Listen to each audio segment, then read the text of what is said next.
eigenlijk mais grande que nós esperamos, que nós estamos bem pleasantly surprised.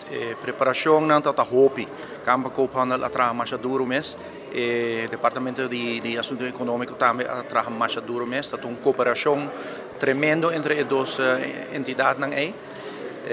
Preparação naturalmente está viagem mês, plane tickets não é hotel, apresentação na maneira aqui na Holland House também. Contato com l'impresa colombiana e l'impresario rubiano che abbiamo conosciuto, tem hobby detalhes como extraordo assim e está hobby trabalho, pero tem ainda me digo bisa que a execução está fantástico, está hobby contento. Que como que logra com essa aqui? Nós que logra várias coisas.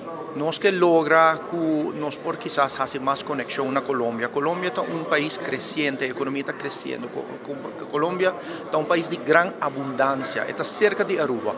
Eigenlijk é estranho, em certo sentido, que nós não temos mais comércio com a Colômbia, isso é verdade.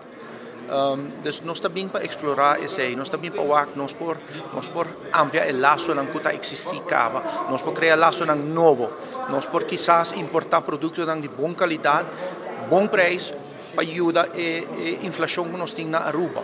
Ou seja, essa é a economia primordial que nós que logra, pero tem outro aspecto, quizás ao que nós estamos na Colômbia, na Bogotá, nós também tem certo companhia, certo serviço, nós não temos aqui na Aruba. É algo que nós podemos na Aruba, que é a diversificação de nossa economia também, possivelmente.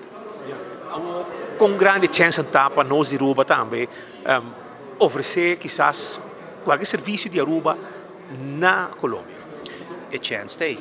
O mês nós estamos com o abrimento de uma oficina de uma companhia arubiana, de uma apresentação de Holland House na Tapapia com quanto possibilidade não tem também para o rubiano estabelecer companhia na Colômbia, mas também não participar de companhia colombiana que tem cava, dos acionistas, que tem oportunidade, que handelsmässigt aqui está para que oportunidade aqui nós podemos chegar mais cerca de realizar.